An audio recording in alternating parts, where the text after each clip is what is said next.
हर साल बेहतर मुस्तकबिल का ख्वाब आंखों में सजाए हजारों लोग खतरनाक रास्तों का सफर करते हुए गैर कानूनी तरीके से यूरोपीय ममालिक पहुंचने की कोशिश करते हैं। इन लोगों को रास्ते में किन मुश्किलात का सामना करना पड़ता है, आइए सुनते हैं ऐसा ही मौत का सफर करने वाले काशिफ सत्तार से, जिनकी जान खुशकिस्मती से बच गई। 15 से 16 आदमी जो है ना कार में सवार करते हैं और आगे से कोई कहता है मुझे प्यास लग रही है या मुझे दर्द होती है या मुझे कोई तकलीफ़ हो रही है, गाड़ी रोको। उन्होंने नहीं देखना सर पे लग रही है, बाजू पे लग रही है, टांगों पे लग रही है। उन्होंने जिधर आना है उधर उन्होंने ना खंजर मार देना या डंडा मार देना। 300 में से तकरीबन हमने ना कोई तकरीबन 50 को लड़के थे जिन्होंने बॉर्डर क्रॉस किया, जिनमें मैं भी शामिल था।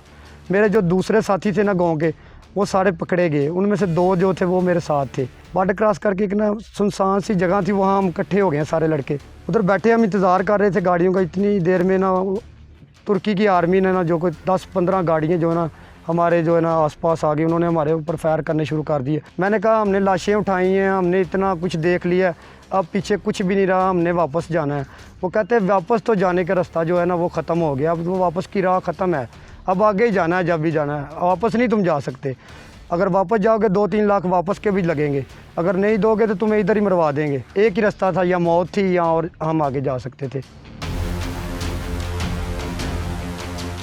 तकरीबन 15 से 16 आदमी जो है ना कार में सवार करते हैं। पिछली डिग्गी जो होती है जहाँ हम बैग वगैरह रखते हैं, 4 आदमियों को वो डिग्गी में डालते हैं, ठीक है। 8 बंदे जो डिग्गी से अगली ड्राइवर सीट से पिछली सीटें होती हैं उन पे 8 बंदों को बिठाते हैं। 8 बंदों के ऊपर फिर एक बंदा लटाते हैं और आगे से कोई कहता है मुझे प्यास लग रही है या मुझे दर्द होती है या मुझे कोई तकलीफ़ हो रही है, गाड़ी रोको। तो वो आगे से जो है उन्होंने खंजर पकड़े होते हैं। उन्होंने नहीं देखना सर पे लग रही है, बाजू पे लग रही है, टांगों पे लग रही है। उन्होंने जिधर आना है उधर उन्होंने ना खंजर मार देना या डंडा मार देना, कहना आवाज़ नहीं निकलनी चाहिए तुम्हारी, ठीक है।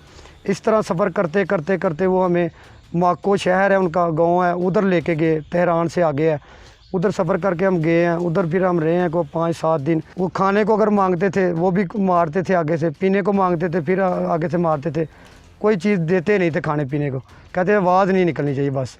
माँ को पहाड़ी के साथ से इन्होंने रास्ते निकाले हुए हैं। वो टैंकर जो हमारे साथ था वो बॉर्डर पे लेके गया हमें, ठीक है।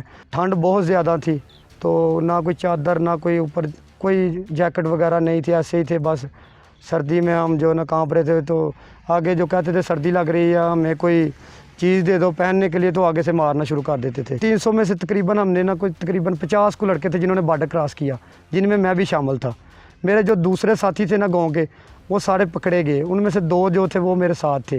बॉर्डर क्रॉस करके एक ना सुनसान सी जगह थी, वहाँ हम इकट्ठे हो गए सारे लड़के। उधर बैठे हम इंतज़ार कर रहे थे गाड़ियों का। इतनी देर में ना तुर्की की आर्मी ने ना जो कोई 10-15 गाड़ियाँ जो है ना हमारे जो है ना आसपास आ गई। उन्होंने हमारे ऊपर फायर करने शुरू कर दिए। फिर एक जगह हमें इकट्ठा किया, इकट्ठा करके उन्होंने कहा कि अपने हाथ ऊपर कर दो। हम बैठ गए हैं। अफ़गानी लड़के मेरे साथ ही बैठा हुआ था। मैंने उसको बोला कि, वो कहता मैं भाग जाऊँगा। मैंने उसको बोला कि ये तुम्हें शूट कर देंगे, तुम भागना ना। तो मेरे कहने पर वो नहीं रुका, वो भागने लगा। तुर्किया की आर्मी थी, उसने उसकी जो है ना इधर कमर पे फायर लगाया, उसकी डेथ हो गई है जो है ना, ठीक है। और जब हम लाश को लेके आ रहे थे ना नीचे से ईरान की आर्मी आ गई। हम बीच में फंस गए। ऊपर से तुर्की की आर्मी आ गई, नीचे से ईरान की आर्मी आ गई। वो ना हमें ऊपर जाने दे रहे थे, ना ईरान के आर्मी हमें नीचे आने दे रही थी। 1-2 लड़का देखा नीचे आ रहे थे कि वो जो ना प्यास, उनके पाँव पे चोट लगी हुई थी और प्यास की शिद्दत में जो है ना वो भी जो आखिरी सांस ले रहे थे।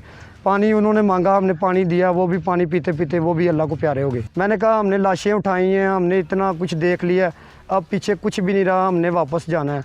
वो कहते हैं वापस तो जाने का रास्ता जो है ना वो ख़त्म हो गया, अब वो वापस की राह ख़त्म है, अब आगे ही जाना है, जब भी जाना है, वापस नहीं तुम जा सकते। अगर वापस जाओगे 2-3 लाख वापस के भी लगेंगे, अगर नहीं दोगे तो तुम्हें इधर ही मरवा देंगे। फिर मैंने दोबारा जो है ना मजबूरन टैंकी लगानी पड़ी, क्योंकि आगे रास्ता ही नहीं था और ना पीछे आ सकते थे। एक ही रास्ता था, या मौत थी या और हम आगे जा सकते थे।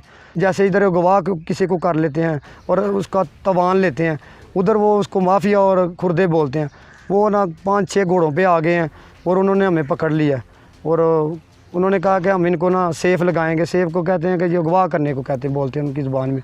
वो हम इनको गवाह करेंगे। इतनी देर में ना कोई हमारे एजेंट का गाड़ी जो है ना, उन्होंने देखा कि उन्होंने पकड़ लिया लड़कों को। वो बहुत स्पीड से गाड़ी दौड़ाता हुआ आया। उन्होंने फिर अपने एजेंट से बात करवाई कि ये हमारा बंदा, इसको छोड़ दो। वो कहता नहीं, हम इसको छोड़ेगा नहीं, हम इनको सेफ लगाएगा और इनसे पैसा लेगा, ठीक है। और इस करते फिर उनकी बात हुई, आपस में उन्होंने बात करवाई और फिर उन्होंने हमको ना छोड़ दिया। आप तुर्की पहुंच जाते हैं, आप इटली पहुंच जाते हैं, आप यूनान पहुंच जाते हैं, आप वहां जाकर सेफ़ नहीं हैं, वहां आप इनलीगल जाते हैं।